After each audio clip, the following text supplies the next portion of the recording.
Okay, I think we'll probably get underway then. So if anybody wants to request a question, please use the chat facility. It just makes it a lot easier for me to manage the press conference. And then we'll get started. We're going to start with the UK and we'll go to Simon Mann from the BBC. Go ahead, Simon. I'm just sorry, just unmuting myself. Hello, hi, Jack. Good to see you. What do you feel about your chances of playing in the series? Ben Stokes is back. That sort of balances the side. It solves one of the potential problems from the summer that England had to play 4 pace bowlers, but they're potentially the prospect of 2 day-night test matches. How do you see your potential for playing in this Ashes series? Yeah, well, I'm preparing to play definitely, and like I do for every series that I'm involved with. For me, the best way to go about it, obviously, try and prepare to play, and then obviously be really disappointed if I'm not. Yeah, obviously Stokesy back is a great kind of boost for all of us. Obviously, some of the things he's done in the past, and he's such an important player for us. And yeah, like you say, in terms of the balance, it really helps things out, and is probably good news for the spin department. Yeah, I think the wickets aren't necessarily going to be really spin friendly, but I think the spin has a big part to play in Ashes series, in series where England have been successful. That the spinner's got a big part to play. So yeah, I'm hopeful I can be the guy and play that role definitely. There's been a lot of rain around. I mean, that normally points to seamers playing, but I mean, I'm just thinking spinners like to bowl. Have you found any sort of creative ways to practice with all the rain around, you specifically? Well, we've been indoors quite a bit. I mean, I'm not shy of bowling in my hotel room anyway, so yeah, in front of the mirror, there's been a little bit of that, and yeah, so I mean, I've got in as much as I can. Obviously, we can't control the weather, and but I've felt decent when I have been bowling, and I wouldn't say I've not got enough bowling in. I think more the thing is just that time that you get from being in warm-up games and spending time in the field and that kind of things. But we've got quite imaginative with kind of spending time on feet. We went for a long walk in the rain yesterday, which was good fun. And yeah, I think things like that is probably made us come together as a group a little bit more, and yeah, we're a little bit probably closer, and morale's been good actually, and I think the lads have responded really well to that. So yeah, feeling pretty positive about where I'm at, and obviously hoping for there's still a week to go, and there'll be more preparations to come. Everyone remembers Headingley 2019. How much do you crave creating a new Ashes story for yourself? Yeah, well, I think that's the big from that series in 2019. Those experiences, it left me definitely wanting more of that, and I think the Ashes is such a special series to be part of, and to play in an away Ashes series. I mean, it doesn't get more challenging than that, and I think through that, it's a great opportunity and very exciting to be part of, and you hear Broady and Jimmy and Trotty's over here as a coach, and Collingwood, and these guys like talking about 2011, and yeah, I mean, it's so exciting, and yeah, that's what we want to create, and yeah, I want to be part of a winning team down under for sure. But are you sort of fed up with the one not out, or you want to do something different and sort of grab the limelight for a different reason? I don't know. I am not fed up with the one not out. I don't think I ever will be. But yeah, I know. I guess I want to keep keep performing for England. That's what it comes down to, and I want to keep being part of winning games for England. So, but yeah, I think it doesn't get boring for me. Great, Jack. Thanks very much. Thank you. Yes. Thanks, Simon. Let's go to Will Macpherson from the Evening Standard, live from Sydney. Go ahead, Will. Hi, Jack. Hope you are, mate. I don't want it all to be about Stokesy, but could you just give us a sense of kind of how he's been? Obviously, it's been a while since he's played any cricket. How's he kind of building up? Have you faced him in the nets? Have you bowled to him? All that kind of stuff. Luckily, I haven't had to face him in the nets, but yeah, he's looking really good. He's and he's fitted back into the group brilliantly. It's great to have him back around, and yeah, he's been brilliant, and he's such a team man, and I think the group is only better for having him in it, and he brings experience, but yeah, I think he really brings the boys together. So that's been really good, and yeah, he's looking good, bowling, batting. I bowled at him, and yeah, he's not. He doesn't block too many spin balls from the spinners. So yeah, no, he's looked good. And could you just give us a sense of your reaction when you found out he was coming? Obviously, there has been some difficulties getting into the side when he's not around. Presumably, you were grinning from ear to ear when you heard that news.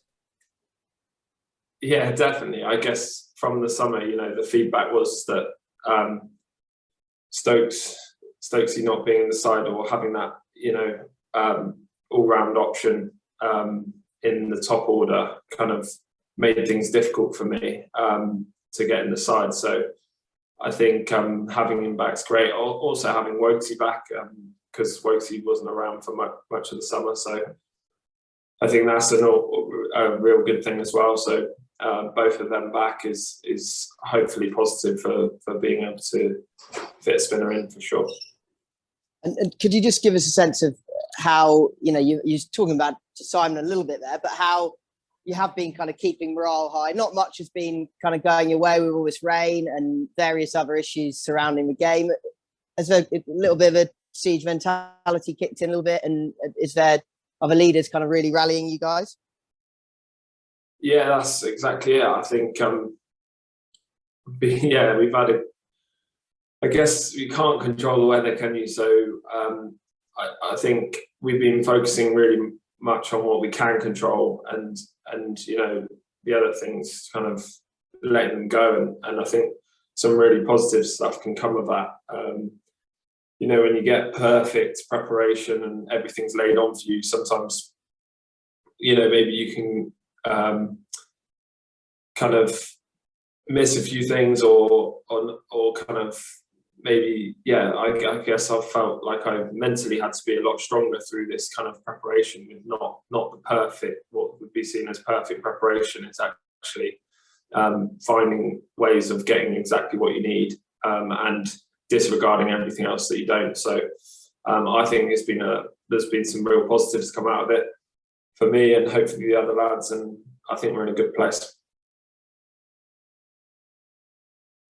Cheers, Will. Let's go to Ali Martin and then Nick Hall, and then we'll take from the Australian media. Go ahead, Ali. Hi, Jack. Good to see you and good to speak to you. I've got a couple of questions actually. Firstly, I know it's a different angle, but I just wondered how much you have watched Nathan Lyon bowling in Australia. What, as a finger spinner, what can you get from watching how he goes about his business here?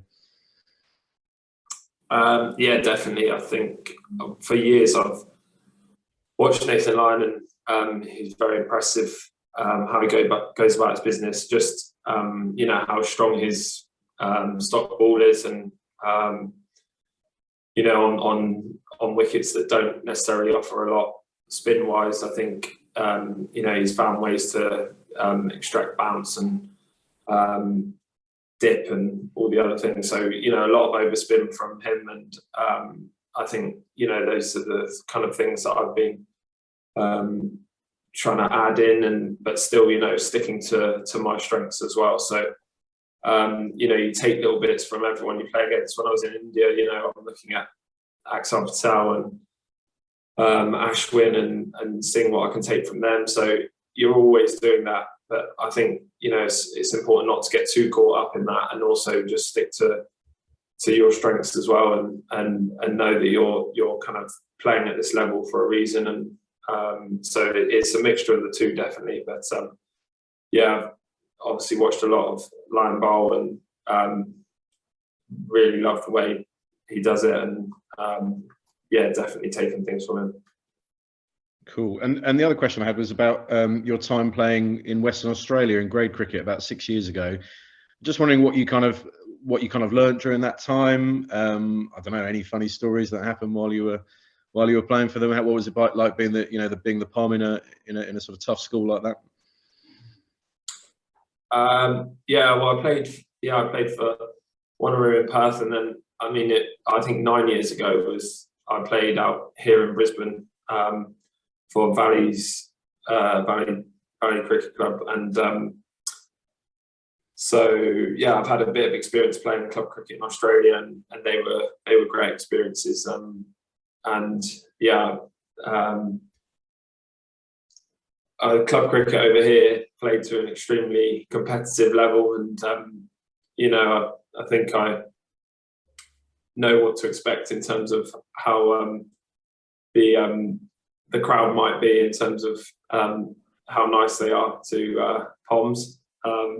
So now I'm looking forward to all of that stuff that comes with it, and you know, I can't wait to experience it all.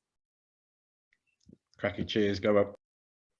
Cheers. Cheers, Ali. Nick Holt, and then we'll head to the Australian media with Josh McLean. Go ahead, Nick. Hi, Jack. Ali's nicked my question there. No surprise. Just talking about your experiences in Australia. What have you spoken to anybody from outside the group to give you any advice about bowling here and coping with playing in an Ashes series? Well, I've caught up with a few friends, and yeah, maybe asked them a couple of questions, but I think I've probably watched enough cricket in Australia to kind of know slightly what to expect, and I've come here on a Lions tour as well, and so I do have that experience, and yeah, I mean, we've got Troy Cooley in the group as well, and so I had a couple of conversations with him as well, which has been useful. Obviously, Jeets now has joined up with us, and it'll be good to be back, you know, around him. And obviously, he's played a lot of cricket in New Zealand, which is a similar, I guess, wickets can be extremely flat and not a lot of spin. So I guess that's been really helpful. But we're in constant contact throughout, and yeah, I feel like, I guess the last few weeks we've been here, but you know, the Ashes has been kind of in the back of a lot of people's minds for a while, and I think obviously over the summer not playing, you know, I've kind of was thinking towards this series. So yeah, I feel like preparations have been ongoing, and yeah, now it's just about getting out there and doing it. From a team perspective, what was the kind of chat around the changing of the Australian captain so close to the series? I don't mean the specifics of what happened to Tim Payne, but just the fact that Australia have undergone a little bit of change so close to the start. Yeah, I think we're very focused on ourselves, and again, sort of what I was saying earlier about focusing on what we can control and not the other things. So those kind of things are kind of distractions, and I think, you know, you can use those things to help you and go, oh, their prep's not been ideal as well, and you know, they've changed their captain and who's their wicket keeper and all these kind of things. But I think you know, next Wednesday when the game starts, it'll all come down to who plays the better cricket, and all those things become irrelevant. So yeah, just getting as much out of the prep as we can, but mentally, can we be in a really good place? And come together and play good cricket, and then you know, all those other things are irrelevant. So yeah, I don't think that's taking up a lot of our thinking, and yeah, just focusing on what we can do. Thank you. Cheers, Holty. Let's go to Josh McLean, and then we'll go to 7 News Sydney as well. So let's go to Josh, please. Thanks, Danny. Hi, Jack. There's obviously been a lot of talk about Ben Stokes, but Australia has a young bloke by the name of Cameron Green who brings a similar package, bowls quick and can bash the ball around and loves playing against spin. What do you know about him, and what preparations have you done to combat him?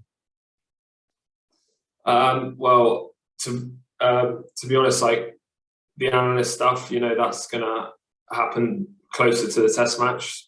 You know, to start with, we want to be, well, I personally want to be thinking about conditions and, you know, getting used to conditions and just feeling rhythm, those kind of things. For me, if I'm bowling well, then I feel like I can bowl well to anyone. You know, then it's just going to be about field placings and, you know, tactics, I guess, to those people. I mean, as a spinner, I'm not going to, you know, I think analyst stuff can be a little bit overrated, and it's important to kind of, like, your best ball is your best ball, and you know, there might be slight changes to certain guys, so we'll look at that over the next week for sure. Yeah, but he's obviously had a great start to Test cricket, and yeah, I'm sure he's a great player, and yeah, he obviously adds that balance to them as well, which is obviously needed, especially with the guys perhaps with you know, the seamers not being able to bowl much from both sides. Then, you know, that first test is going to be, from a physical point of view, it's important to have probably those 4 options at least. So yeah, the all-rounder becomes quite important. And just one on the battle we're all looking forward to, that we all thoroughly enjoy in the last Ashes series, of course, will be Stuart Broad versus David Warner. Has Stewie mentioned anything about, is he licking his lips about bowling on a pitch that's going to be pretty underprepared and have a fair bit of life in it in the first test at the Gabba? I went for food with Brody and Anderson the other day, and some guy came out afterwards and started saying, "Hey guys, I just want to wish you the worst of luck at the Gabba." And so that was quite funny. And then he said to us, he said, "It's going to be a green seamer at the Gabba." And I was thinking, I'm not sure that's the best sledge to 2 of the greatest bowlers that England have ever had. So I think they were pretty pleased about that. But yeah, I don't know if it's going to be green or what it's going to be doing. But yeah, no, Stu hasn't talked about that. I think, again, he's very focused on, he knows that conditions are obviously different out here. And, you know, he's got his feet firmly on the ground, and he wants to kind of, I feel like he'll have a point to prove again, and yeah, he'll be excited for the challenge. And yeah, it's, you know, I don't think what happened in 2019, yeah, it's a nice confidence thing for him being Warner, but I don't think, you know, it'll have much on this series. He'll have to bowl well again and see where that takes him. Thanks, mate. Hey Josh, let's go to 7 News Sydney, please. Thanks, Danny. Thanks, Jack. Jack, just on the subject of the Gabba wicket, Shane Warne always said it wasn't so much the turn that he got there, but the bounce. I was just wondering, during those stints in club cricket and perhaps more poignantly on the Lions tour, 1, did you get to bowl there? And 2, would you like to bowl there, obviously, in the first test? I'd definitely like to bowl there. I think, yeah, that's the thing that guys have said, is that, you know, and Lions enjoy bowling there too with the bounce. And sometimes, you know, people have said that potentially it turns a bit at the start of the game and then actually gets better. So, yeah, there might be a chance to have an early bowl And yeah, I'm excited. We've had training at Gabba the last few times we've trained before the race.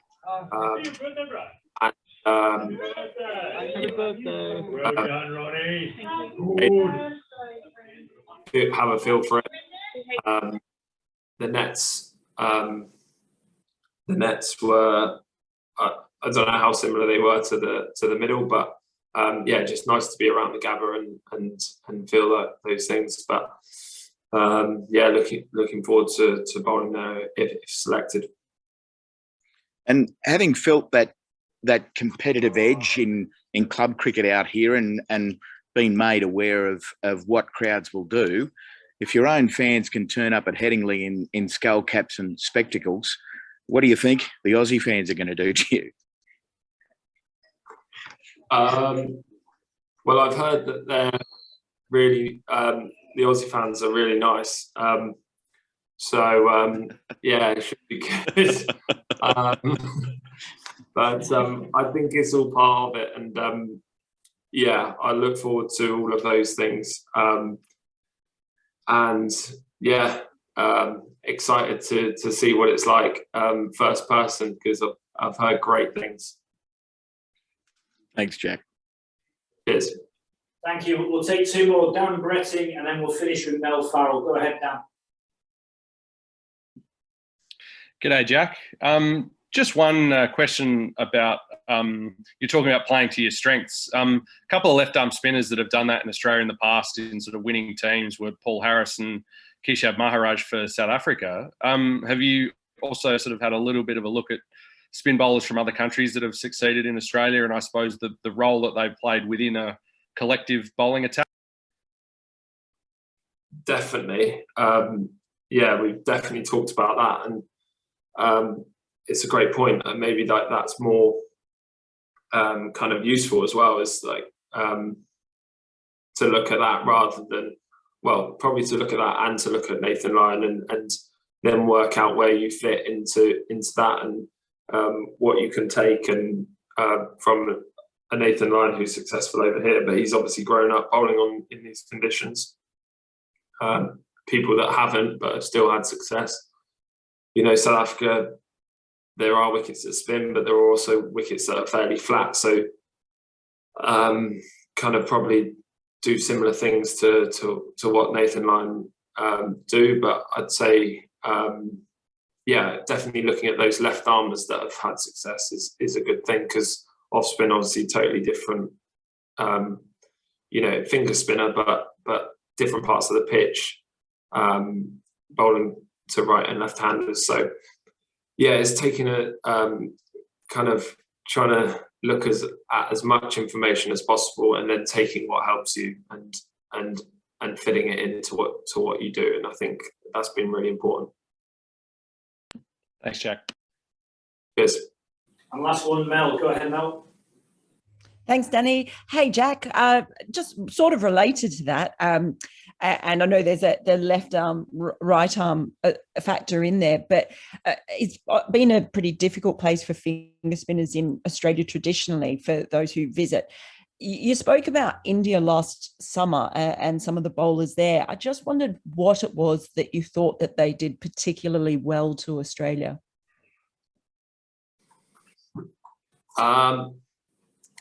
Yeah, because I watched a bit of Jadeja, and I think tended to bowl. You know, I don't think he did too much different to what he does in India, and I think that's, you know, another nice thing to see, is that, you know, he's taken what he does and he's doing pretty similar things and having success. So, you know, I think I also take a lot of confidence from bowling in England against Australia in 2019. So I've experienced bowling at these guys. It's in a different place. You know, I know that they're attacking against spin, especially if we're playing on a wicket that's seaming around. They're gonna look to go after spin, and I think that's exciting for me. Is if they're playing shots, you know, that there'll be chances. So I've got to see that as positive, and I'm really looking forward to that challenge. And trying to help the team to take 20 wickets, and that's what I'll always try and do. Thanks, Jack. Yes. Okay, thanks everyone. Hopefully we'll have some play tomorrow. We'll keep you in the loop overnight. Take care. Have a good day. Thanks, Jack. Thanks, Danny.